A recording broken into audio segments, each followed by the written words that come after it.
코로나19로 인해서 평범하고 일상적인 생활의 소중함을 우리가 다 통감하고 있습니다만, 특별히 결혼 날짜를 앞두고 코로나19로 인해서 몇 번씩이나 예식을 미뤄야 했던, 그래서 멘붕이 왔던 신혼부부들을 생각하면 그런 것을 더 느끼게 됩니다.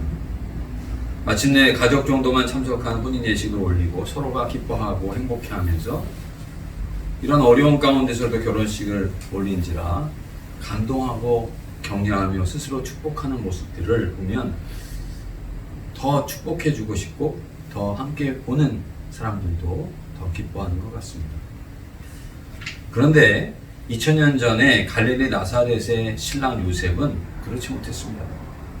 너무나도 예쁘고 정숙하고 사랑스러운 신부감으로 나사렛의 소문난 마리아가 자신의 청혼을 받아들여 주었기 때문에 요셉은 꿈만 같았습니다마는 근 1년 동안 서로가 떨어져 보내야만 하는 갈릴리의 결혼 풍습이 너무나도 길게 느껴졌고, 그럼에도 기쁘게 신혼집도 마련을 하고 잔치에 쓸 음식도 다 만들어 놓고 매일 밤 뿔라파를 불어서 동네에 알려 혼인 잔치를 시작하고 마리아 데려오기만을 학수고대했는데, 자신의 신부가 임신을 했다라고 하는 소식을 알게 되었을 때 요셉은 아마 큰 멘붕이 왔을 것입니다.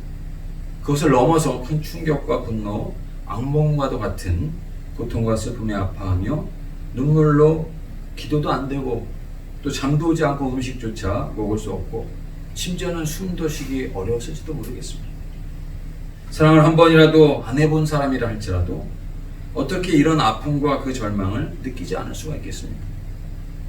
모든 게 끝이 났다 싶은 그때 오늘 19절 말씀에 보니까 그의 남편 요셉은 의로운 사람이라 그를 드러내지 아니하고 가만히 끊고자 했다, 이렇게 말씀하고 있습니다. 이런 사실에 앞서서 사도 마태는 그리스도의 계보를 오늘 17절에 말씀을 하고 있는데, 아브라함으로부터 다윗에까지 내려오면서 그리스도의 계보를 소개해 주고 있는 것을 볼 수가 있습니다. 그리고 오늘 봉독하지 않았습니다만은 이 계보는 전부 다 남자들로 구성되어져 있는데, 특이하게도 3절, 5절, 6절 말씀에 보면 다말, 라합, 룻, 바세바와 같은 여성들의 이름이 기록되어 있습니다. 근데 이 여성들을 성경에서 찾아보면 근친, 상간, 간음, 살인, 창녀, 이방인들과 같은 이스라엘 역사상에서는 가리고 싶은 이름들을 오히려 마태는 드러내 보이고 있다고 하는 사실입니다. 이것은 하나님께서 죄인들, 보잘것없어 보이는 가난하고 소외된 사람들에게 은혜를 베풀려고 오셨다는 사실을 말씀하려고 하는 것이 아닐까요? 이스라엘이 자랑스러워하는 아브라함과 다윗도 하나님의 은혜로 된 것임을 보여주려고 한 것이 아닐까요? 하나님께서 요셉의 소망을 잘라버리고 마셨다, 그래서 그렇게 끝나고 말게 하셨다라고 여러분 생각하십니까? 마태는 그 상상할 수 없이 크신 하나님의 은혜 가운데 마치 꽃이 떨어져야 열매를 맺듯이 요셉이 기대하던 것, 죽어서 깨지고 마는 것 같았지만 살아나고 구원케 하시는 하나님의 사건이 있음을 말씀하고자 했기에 17절에 이와 같이 그리스도의 계보를 소개하고 있는 것입니다. 하나님께서는 의로운 요셉을 선택하시는데 큰 계획이 있었다라고 하는 것을 말씀하시려고 하는 것이죠. 오늘 말씀에서도 꿈에 하나님의 사자가 현몽하여 마리아에게 성령으로 마리아가 잉태된 것을 말씀을 합니다. 그리고 그 아기가 바로 선지자 예언대로 오신 임마누엘이시니, 임마누엘이라고 하는 뜻은 하나님이 우리와 함께 계시다라고 하는 뜻으로 성경에 나와 있죠. 그리고 그 이름을 예수라 하라, 그가 자기 백성을 그들의 죄에서 구원할 자이심이라. 오늘 말씀한 것처럼 그렇게 이름을 지라고 꿈에 주의 사자가 나타나서 요셉에게 현몽하여 말씀을 하게 됩니다. 하나님께서는 꿈으로 현몽하실 수 있으시죠? 마음과 우리의 모든 마음과 생각도 다 아시는 분이시며 동정녀 마리아에게 잉태케도 하실 수 있는 분이 아니십니까? 하나님은 요셉이 마리아를 기다리고 있는 그 간절한 마음을 잠시 꺾으셨습니다. 그러나 꺾으신 것은 온 세상이 기다리던 것을 주시고자 함이었다라고 하는 사실이죠. 아브라함을 부르시고 하나님을 예배하는 백성이 되게 안 되고자 하셨지만은 죄악 가운데 하나님을 떠난 백성을 보시고 요셉보다 더 불붙은 사랑의 마음으로 1년이 아니라 수천 년을 기다려서 우리에게 진정한 구원을 주실 메시아를 주시려 하신 것입니다. 사랑하는 연인과 혼인을 기다리던 요셉의 절망, 오늘 그 같은 것이 우리에게 있다면 무엇이겠습니까? 우리가 간절히 바라던 바를 하나님께서 꺾으시고 내버리신 것과 같은 그러한 소망은 무엇입니까? 하나님의 소유가 아닌 게 없는데 하나님께서 과연 우리의 소망을 뺏으시겠습니까?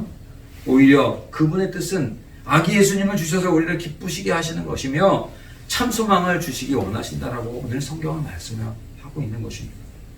간음하고 살인하고 도적질하고 우상 숭배하고 거역하던 우리들에게, 죄로 죽었던 우리들에게 심판받을 수 없고 정죄받을 수 없는 우리를 살리시고 다시는 죄 가운데서 방황하지 않고 그분 안에서 의롭고 복되게 살아갈 수 있도록 만들어주시기 위해서 그리스도를 주시고자 요셉에게 찾아오셨으며 오늘 우리에게 오신 것입니다. 오늘 성서주일에 우리가 기다리던 바 왜 한 아기며 오늘 제목처럼 하나님께서 약속하신 말씀대로 임마누엘 우리의 구주 예수님인가 함께 은혜를 나누고자 합니다. 첫 번째로 우리가 성경에서 말하는 구원에 대해서 무엇을 생각하든지 하나님은 그 이상을 주신다는 말씀입니다.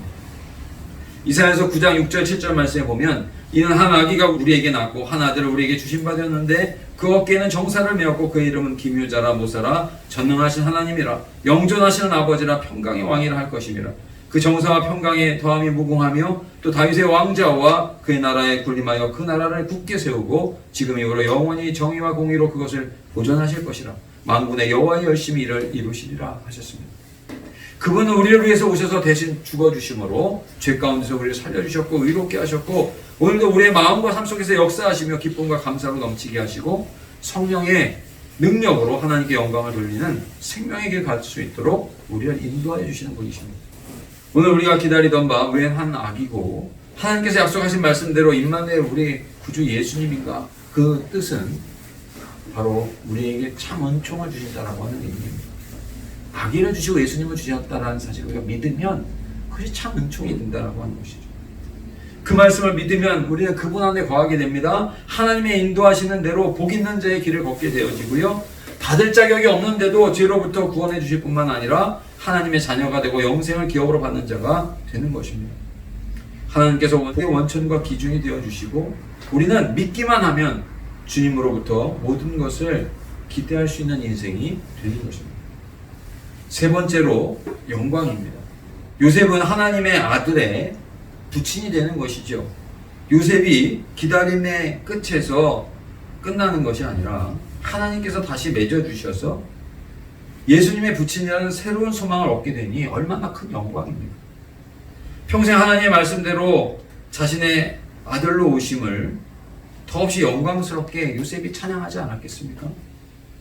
우리가 하나님의 아들 예수 그리스도께서 우리를 친구로 불러주신다라고 한번 생각해 보십시오. 요한복음 15장 14절 15절 보니까 너희는 내가 명하는 대로 행하면 곧 나의 친구라. 이제부터는 너희를 종이라 하지 아니하리니 종은 주인이 하는 것을 알지 못함이라. 너희를 친구라 하였노니 내가 내 아버지께 들은 것을 다 너희에게 알게 하였습니다. 이 어찌 영광이 아니겠습니까? 네 번째로는 안식입니다. 예수님이 우리의 인도자시며 승리가 되시고 기쁨이 되시고 즐거움이 되시는 것은 바로 임마누엘 하나님이 우리와 함께 계시기 때문이라 말씀을 하고 있습니다. 마태복음 9장 10절 말씀에 보면 예수께서 마태의 집에 앉아 음식을 잡수실 때 많은 세리와 죄인들이 와서 예수와 그의 제자들과 함께 앉았다니 말씀하고 있습니다. 예수님은 세리와 죄인의 친구였습니다. 마태복음 11장 28절 말씀에 보니까 수고하고 무거운 짐진 자들아 다 내게로 오라 내가 너희를 쉬게 하리라 말씀하셨습니다. 주님은 오늘도 우리를 긍휼히 여기시고 사랑하시고 생명의 양식이 되어주시고 성령 안에서 우리의 삶의 중보자와 동행자가 되어주십니다. 다섯 번째로 우리의 참사랑이라는 말씀입니다. 마리아는 사랑과 신뢰가 있는 여자였습니다. 가브리엘의 고지를 받고 말씀대로 처녀지만 말씀대로 이루어지리이다 이렇게 마리아가 고백하지 않았습니까? 있을 수 없는 이야기였지만 그러나 하나님의 능치 못함이 없다라고 하는 그 말씀을 내가 믿나이다 이렇게 고백하면서 자신의 삶의 운명으로 받아들였던 것을 우리가 볼 수가 있습니다. 그렇다고 해서 마리아가 요셉에 대한 사랑과 신뢰를 저버린 것이 아니었습니다. 요셉 역시 꿈에서 들은 바 그대로 믿고 마리아를 아내로 맞았으니 정말 모든 것을 뒤로하고 서로의 믿음을 확인하고 더 큰 사랑으로 나아간 자들의 모습이 아니겠느냐 하는 것입니다. 요한복음 13장 1절 말씀에 보니까 6월절 전에 예수께서 자기가 세상을 떠나 하나님께로 돌아가실 때가 이런 줄 아시고 세상에 있는 자기 사람들을 사랑하시되 끝까지 사랑하시니라 그랬습니다. 주님은요 끝까지 우리를 사랑해 주시는 분이십니다. 로마서 5장 8절 말씀에 보니까 우리가 아직 죄인 되었을 때 그리스도께서 우리를 위하여 죽으심으로 하나님께서 우리에 대한 자기의 사랑을 확증하셨느니라. 우리가 아직 죄인 되었을 때 우리를 사랑하시고 끝까지 사랑하시는 주님께서 요셉과 마리아도 그런 믿음으로 받아들였는데 왜 주님의 사랑은 우리에게 참 사랑이 아니겠느냐라고 하는 것입니다. 여섯 번째로 은혜라고 하는 사실입니다. 어찌 나 같은 자에게 그리스도가 오게 하셨을까? 요셉은요 한평생 살아가면서 요셉에 대한 내용이 자세하게 나와 있지 않습니다. 그러나 그가 한평생 살아가면서 마리아와 시므온처럼 주님을 맞은 그 기쁨으로 찬양하는 내용은 나와 있지 않지만은 주님을 찬양하며 그의 삶을 마감했으리라 생각하는 것은 어려움이 없습니다. 오늘 하나님께서는 요셉을 통해서 하나님의 말씀이 어떻게 이루어졌는지를 예수님의 삶을 통해서 보여주셨을 것입니다. 사도행전 20장 24절에 바울은 나의 달려갈 길과 주 예수께 받은 사명 곧 하나님의 은혜의 복음을 증언하는 일을 마치려 하면은 나의 생명조차 조금 더 귀한 것으로 여기지 아니하노라 말씀하고 있습니다. 하나님의 은혜 가운데 바울은 자신의 생명조차 아끼지 않노라고 그렇게 고백을 하고 있고요. 고린도후서 8장 9절 말씀에 보니까 우리 주 예수 그리스도의 은혜를 너희가 알거니와 부유하신 이로써 너희를 위하여 가난하게 되심은 그의 가난함으로 말미암아 너희를 부유하게 하려 하심이라 말씀하고 있습니다. 우리 임진왜란 때 이제 도공들을 많이 이제 강제로 일본으로 데려가지 않았습니까? 그런데 그 이조백자의 그 모양과 그 빛깔은 300년을 그들이 도공을 통해서 배우고 또 자기들대로 연구를 하고 이래도 그 빛깔을 만들어내지 못했다고 합니다. 그래서 그 이조백자 중에 하나는요, 그 일본으로 가지고 가면 약 쌀 1만 성에 해당하는 금액이 되었고 5만 석이 있으면 일본에서 영주가 될 수 있다라고 하는 것이죠. 그러니까 도공들을 그렇게 강제로 붙잡아가는 그런 일들을 했던 것입니다. 평범한 것 같이 보이고 사실 이조백자라고 하는 것은 일반인들이 쉽게 사용했던 그런 그 그릇이었는데 거기에 담겨져 있는 그 모방할 수 없는 그 빛깔과 그 모양, 하나님께서는 우리에게 평범한 것 같습니다. 요셉도 그랬죠. 평범한 것 같고 마리아도 평범한 사람같이 보였어요. 그럼 하나님께서 우리에게 부어주신 그 사랑으로 빚어낸 하나님의 사람들은 그 삶의 가치는 이루 말할 수 없다라고 하는 생각을 하게 되었습니다. 사랑하는 성도 여러분, 요셉의 그 아픔과 고통은 하나님은 그냥 그것으로 끝내시는 분이 아닙니다. 돌감람 나무를 꺾으시고 참감람 나무에 거기에 접붙여서 하나님이 기뻐하시는 열매를 맺게 하시는 것이 하나님의 뜻입니다. 바로 그 능치 못하심이 없는 하나님이 오늘 우리와 함께 하심을 기뻐할 수 있는, 기뻐하고 기뻐하며 은혜 가운데 주님의 사랑으로, 주님의 형상으로 빚어져가는 그 하나님 앞에 영광을 돌려드리는 우리 모든 성도님들이 다 되시기를 간절히 원합니다. 임마누엘의 주님, 요셉의 삶 속에 찾아오신 하나님의 그 사건을 오늘 우리가 함께 생각하면서 하나님께서 모든 것을 우리에게 주시고자 찾아오셨던 그 은혜를 생각하면서 함께 찬양하고 기도하도록 하겠습니다.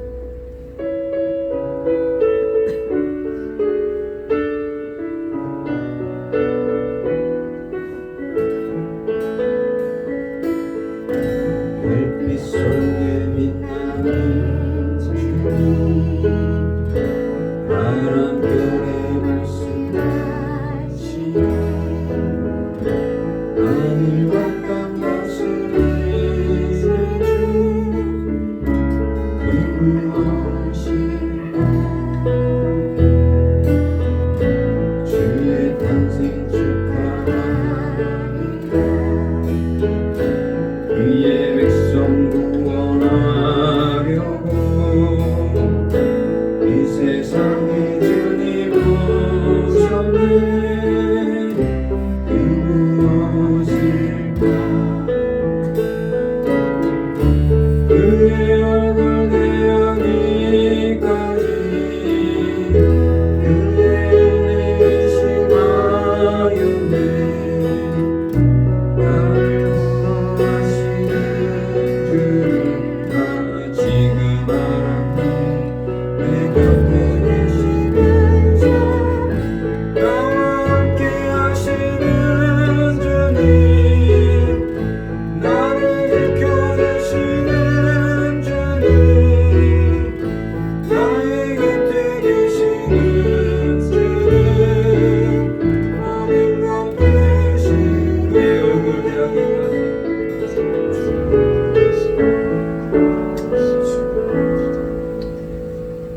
하나님 감사합니다. 오늘 저희들에게 성서주의를 허락하여 주시고 요셉의 삶 가운데 찾아오신 주님, 저희들이 주님의 그 성탄 저희들이 기다리면서 주님께서 우리에게 아기로 오셨다는 것이 무엇인지, 우리에게 임마누엘 예수 우리 주님이 되셨다는 것이 무슨 뜻인지 오늘 말씀을 통하여 다시금 깨닫게 하심을 감사드립니다. 주님, 저희들 주님의 사람으로 아기 예수님을 마음 가운데 맞이하고 그 놀라우신 은혜 가운데 하나님의 영광을 돌려드리는 하나님의 사람으로 빚어져 가고 변화되어 가기를 소망하오니 주 성령이시여 성탄을 기다리는 저희들에게 그러한 마음으로 살아갈 수 있도록 주님 기쁨으로 충만케 하시고 구원 이상의 그 놀라우신 은혜와 감격 속에 살아가는 저희들의 일상이 되어질 수 있도록 세상에 알 수 없는 기쁨과 감사 속에 살아갈 수 있는 우리 모두가 될 수 있도록 인도하여 주시옵소서. 이제는 예수 그리스도의 은혜와 하나님 아버지의 놀라우신 사랑과 성령님의 그 놀라우신 은총이 오늘 이 예배를 드리고 돌아가는 사랑하는 모든 성도님들의 마음과 삶 속에 이제부터 영원토록 함께하여 주옵시기를 간절히 축원하옵나이다.